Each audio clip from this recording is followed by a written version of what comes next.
mes amis, hi guys. Hopefully this video will be useful to you if you are trying to sell some watches. I've been reducing my collection lately. I've decided which ones I really want to keep, and really it's a great feeling when you manage to sell at a good price a watch. So even if it's a bit difficult, at the end there's a reward, and you can feel really happy. When you get that money, you can put it at work into something else, or maybe just build up a kitty to buy that grail watch that you've been wanting. So it's not all negative, and at the end there can be a great reward. But yeah, it is not an easy process, and that's the reason why people still sell at a big loss to watch dealers. They can't bear the hassle of selling themselves.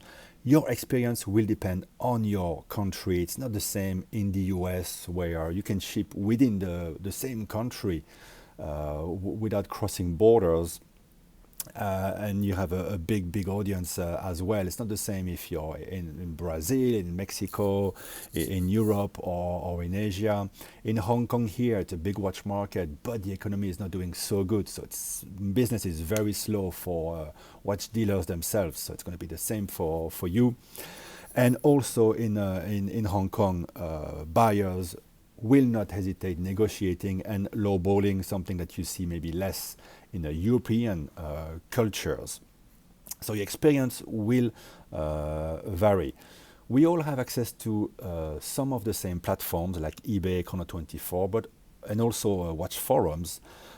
But at the same time, you might have your local buy-sell apps. Here in Asia, we have a Carousel, which is used also by watch dealers. So it's very popular, it's free, it's very easy to use. So I've sold most of my watches through that app.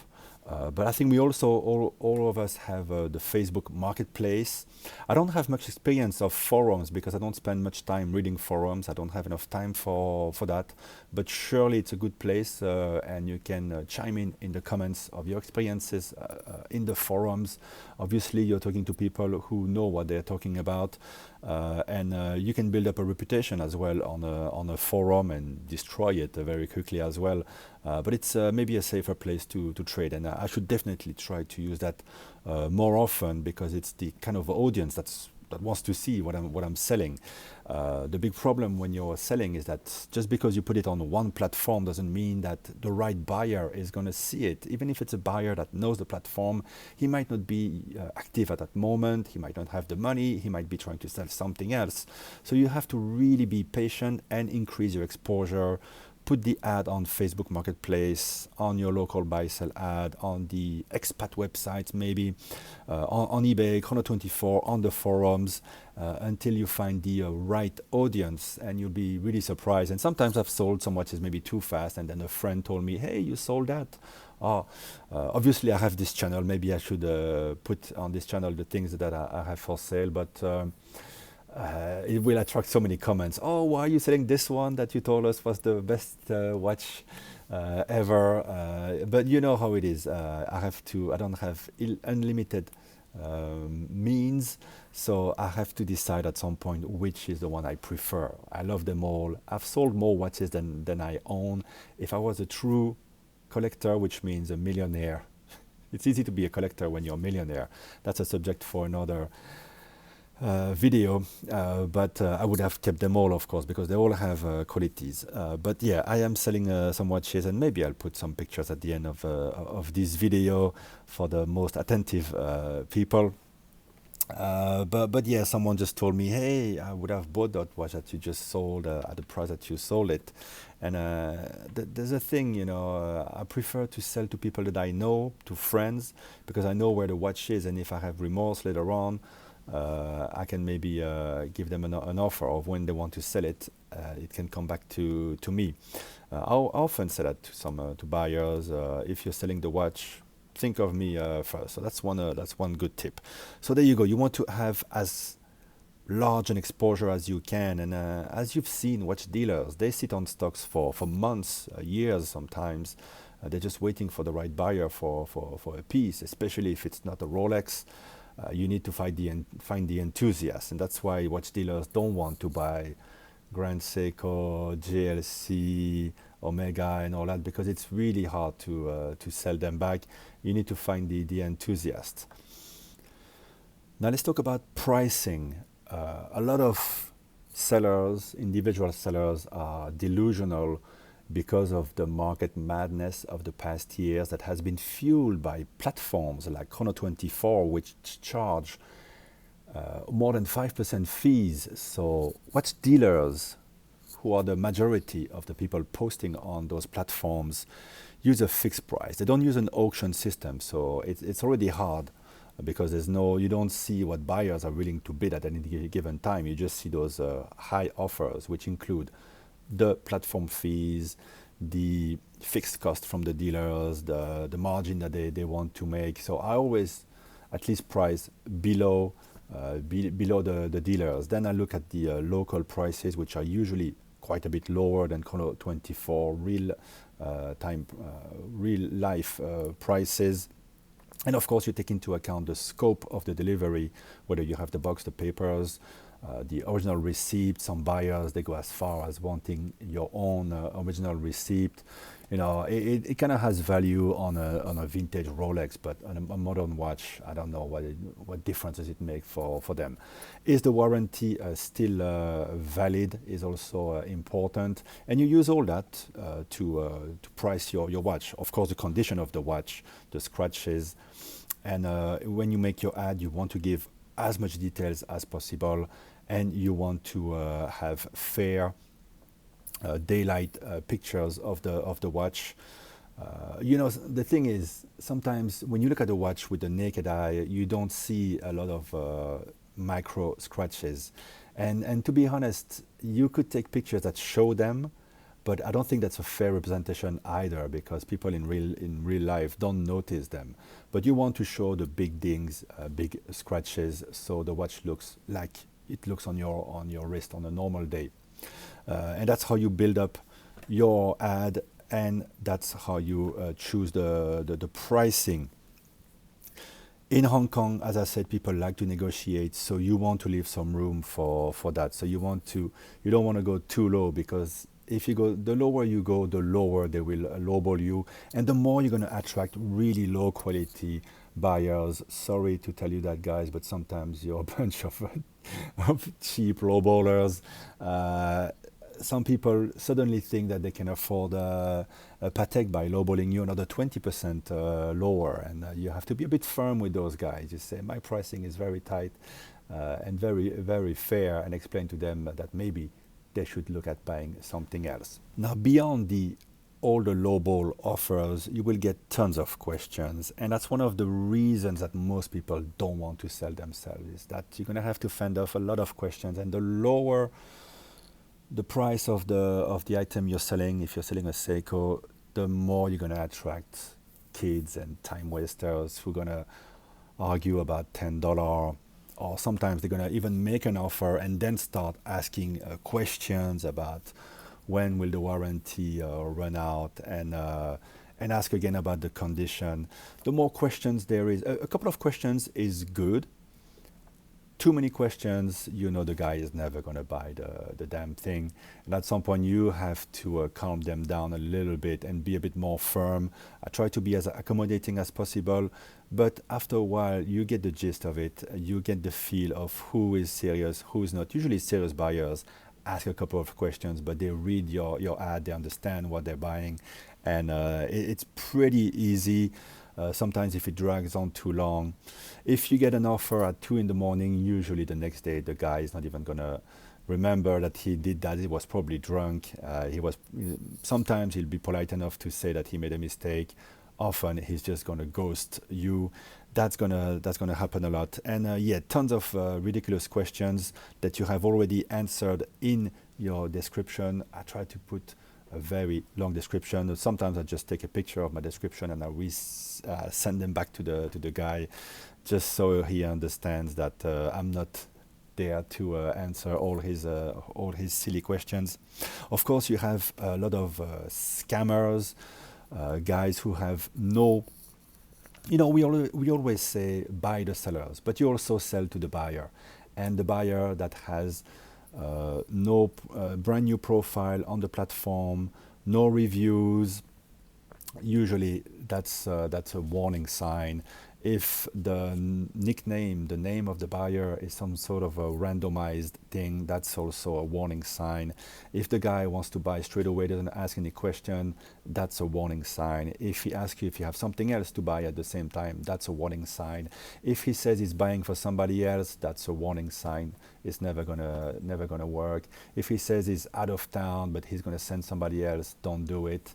If he's agreeing on your price, ask a couple of fair questions, but says he's sending somebody else to pick up the thing, that's a warning sign. If he wants to pay by check, no. If he wants a specific type of payment, like HSBC, one of the main banks of the world, especially in Hong Kong, never accept any payment from HSBC. That's a scam that's running here. It's a fake checks.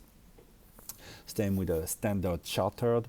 So the only mode of payment here in Hong Kong that I accept is something called FPS, Fast Payment Service, which goes straight from one account to the other, straight to your own balance of your account. Cash, be careful since we're talking about payment. There are fake bills going around. For a small amount is okay, but a bigger amount, I'm not too keen because some of the new bills also are not accepted by the ATMs. Again, it comes back to the reputation of the buyer. If he has a lot of positives, then it's probably fine.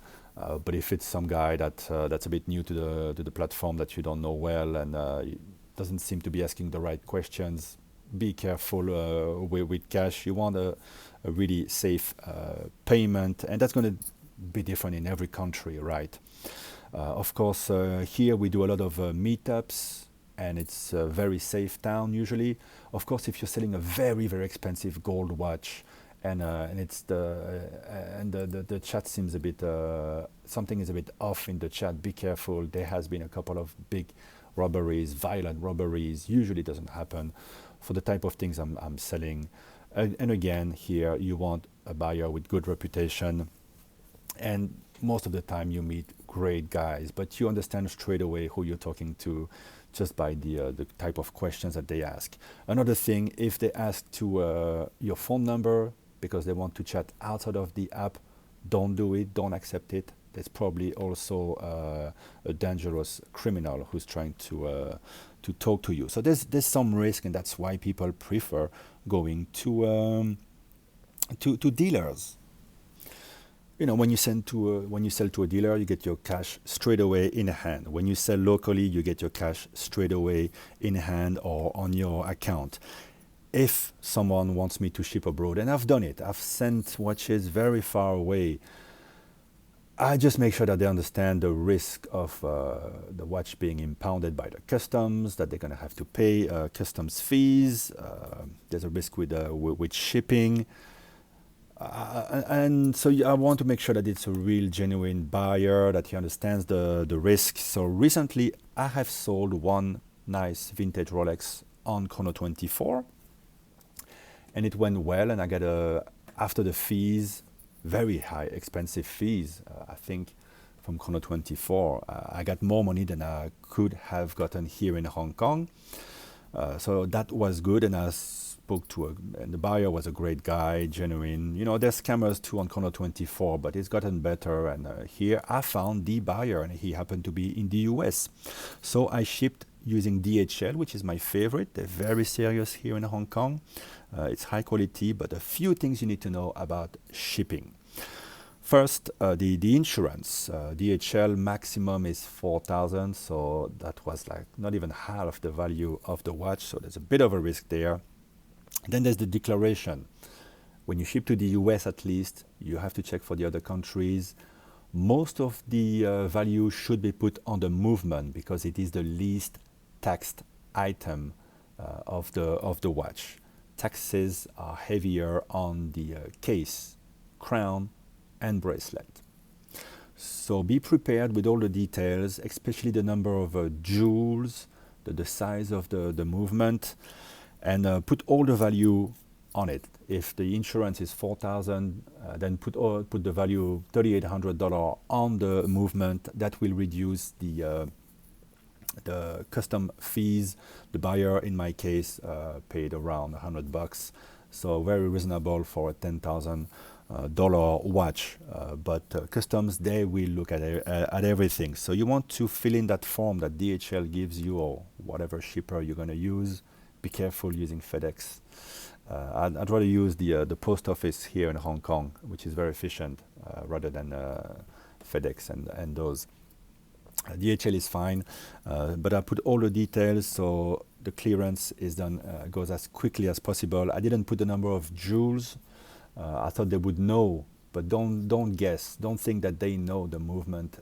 Even if you put the caliber number, the reference on the paper, they will not know. You have to put the number of jewels yourself, the number of lines, or the diameter, the thickness, everything. That way everything can go faster and you will get your money faster as well. Crucially, if you are shipping a watch on a leather strap, check that that type of leather, alligator, crocodile, can be imported into the country, or the whole watch could be impounded forever and it will be a nightmare. You might need to have a certificate. It's called CITES, S-I-T-E-S, but between us, just ship the watch and the buckle, and then separately, hidden within some documents, for example, to keep the costs low, ship the leather band if the buyer really wants to have it, because it can be a real hassle because of the regulations. So there's the delay of the shipping, of the customs, then it gets to the buyer. Buyer inspects, he's happy, he tells Chrono24 to release the funds, and then you wait. In my case, Chrono24 says takes up to 7 business days. After 7 business days, I had to ask them where my money was, and suddenly they said, yeah, okay, we're gonna release the money, which is on an account in Europe, so it takes another few days to get on my account. So it took really the maximum amount of time possible for me to get my money, and that's not a great experience to me, but at least in the end I got the more money than I would have had. So yeah, I'm not so crazy about Chrono24, and in general I think that they've contributed to creating a bubble in the marketplace. I would much rather see people using again auctions in eBay, which got better as well, and they have this authentication procedure now, which also takes a lot of time, but an auction gives you the real price of an item. It's the real marketplace to me, not just fixing a price and then the next guy puts a higher price, and on, and it creates a bubble. But that's an aside from this conversation. Now, one last thing: if you're going to meet in person to trade, make sure you're clear about in your description about where and when you're able to meet. Some buyers for very low price items expect me to go all the way across town in rush hour to meet them, and it's just not worth it. So that's also part of the things to consider, and sometimes I've just cancelled sales just because of that.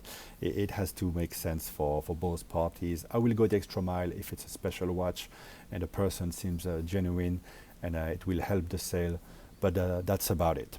So there you go. I hope this was useful. I think most importantly, you want to have create a great ad, good description, good pictures, and you want to try to beat the algorithms, so your product is on top of the searches. You have to have great exposure, increase it as much as possible, because you have to go and find the right buyer. Guys, if you have experiences on the forums, both positive, negatives, please share them in the comments. It's going to be useful for the community. Any questions, let me know. Thank you for watching. I hope this was useful, and I'll speak to you very soon. Bye-bye.